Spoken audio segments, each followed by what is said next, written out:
I'm having contact with a friend who is in the backrooms. Exactly 15 days ago, my friend Joseph, a 16-year-old Brazilian boy, disappeared into the bathroom of our school. I thought he was having an anxiety crisis and decided to run away from school to somewhere close to the train line, place where he usually went when he had these crises at school. But I spent the afternoon looking for him and didn't find anything.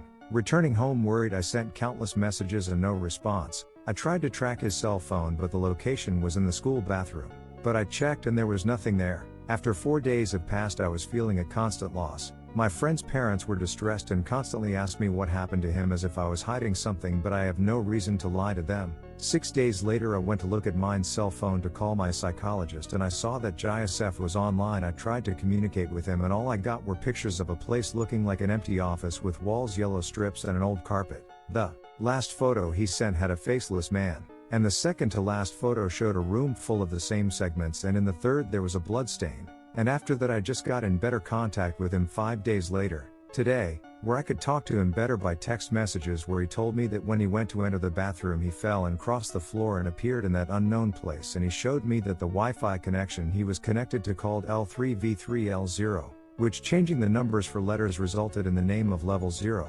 I researched about this Level 0 and arrived in a forum of people who had also passed through structures and ended up in that same place, people called Level 0 of the Backrooms. When I delved a little more into the testimony of those people, I reposted the information to Joseph, who said he ran away from that faceless man and found a bottle of almond water and a pocket knife. He said he had walked 17 kilometers in that labyrinth and he didn't find anything. His last message was at 1 o'clock in the morning, talking about the feeling of being watched and the figures he's been seeing extemporaneously.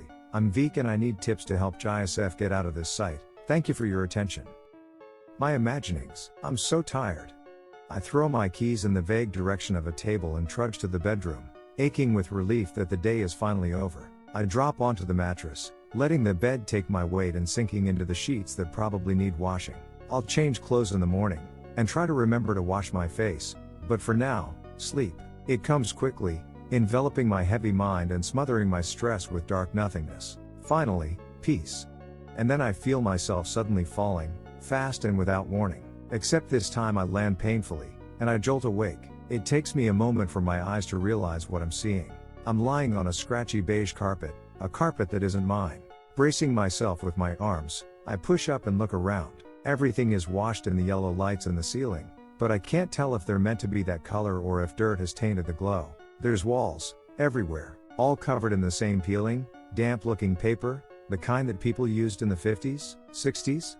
I must be dreaming. I squeeze my eyes shut, hoping I'll open them to my dark bedroom. No luck. I'm still in my clothes from the day that was just as exhausting as the ones before. Did I sleepwalk?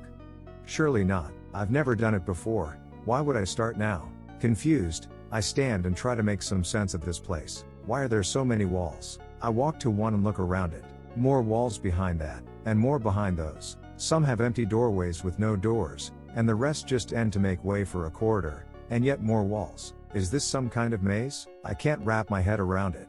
Hello?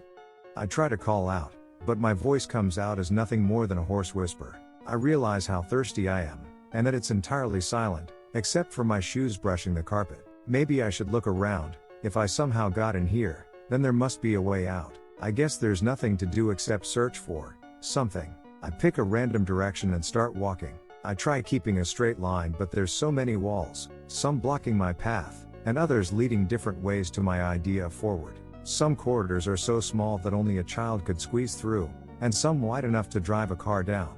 This place doesn't make any sense. I can't imagine why it would be built like this. How is this not a dream? I spot something through a gap in the walls and double back. A brown stain? I move closer. It's the most interesting thing in this whole room. It's a small oval, looks like a fingerprint. I place my thumb over it. Whatever it is, it's dry, but my hands are starting to itch. Keep moving, I suppose. I don't know how long I walk before I see another stain on one of the walls. It seems to be the same as the first, but I have no clue why. I keep going, rubbing my hands on my clothes. My skin feels like it's getting drier by the second. When did the lights start flickering? I can hear them buzzing faintly as they flash, only briefly going out. It starts as just a couple of them, but as I continue more and more join in. I pass more stains, but I can't figure out if they're changing. Are they slightly more red than they were before? I'm probably just imagining it. But I'm not imagining that. Ahead of me, there's writing. It looks like it's been smeared on with someone's fingers, and it's definitely more red-brown than the other stains. Forward the shaky letters tell me, and unease settles in my stomach. Who wrote this? How have I happened to find it in these endless corridors? I look around, checking for something, anything, nothing, as usual. Forward I go. The words start becoming more frequent, joining the buzzing of the lights and the increasing peeling of the wallpaper. Just go, this way, walk, command me, and there's nothing else to do but to follow them. Hopefully it's the way out. It's kind of comforting knowing I'm not the only person who's been here, I guess. Maybe. The skin on my fingers is starting to crack. My hands are so dry, and the itching isn't helping. I put a finger in my mouth, trying to soothe the new cuts, but it just makes them sting more. My lips are starting to crack too, and all I can think about is finding some water. Is it starting to get hot in here too? Curiosity has completely left my mind now. I just want out. Footsteps. I think. I whip my head around, panic blurring my vision a little as I search through the endless halls for the source of the noise. Am I starting to go crazy? I hear nothing else over the buzz of the yellow lights for a minute or two. Okay, time to keep going. I walk a little bit quicker, just in case. There's a handprint ahead, and that is more red than any I've seen. As I approach, I hear crackling, like electricity passing through an overused socket, but it's not from the lights. It sounds like it's behind me somewhere, but I didn't see any sockets. Whatever that sound is coming from, I don't need to be around. I pick up the pace, forgetting the handprint. The crackling doesn't sound like it's getting quieter, so I keep going forward, or as forward as the walls will let me. Some of the paper has flaked away from the walls and peppers the carpet, showing the cracked plaster behind. I bend to pick some of the paper up, and see my fingers have started bleeding. How did I not notice that? It doesn't stop. My heart starts beating faster as I read, and keep moving. What doesn't stop? Am I not alone here? I'm not sure if I'd rather be alone or know there was someone else here. Neither are great options. Keep going, follow the handprints that have started getting more smeared, and the messages that don't make me feel any better. You hear it makes me pick up the pace even more. The words must be talking about the crackling that seems to be following me. I'm probably letting the mounting panic scare me, but these corridors don't seem like the kind of place for rational thoughts. The lights are flickering a lot more now. They're starting to hurt my eyes. My legs hurt from walking for so long, but I couldn't begin to guess how long I've been walking for since I woke up. All I know is forward, and I'm trying to ignore my bleeding fingers. I keep wiping them off on my clothes, and my mouth is so dry I can't wet my lips anymore. As I turn a corner I see a shadow, and the crackling gets louder. Panic fills my body. I am definitely not okay with someone else being here. I'm frozen, watching for the shadow again, glancing around, squinting down the corridors and through the empty doorways. There. I start running. It knows you're here. Go.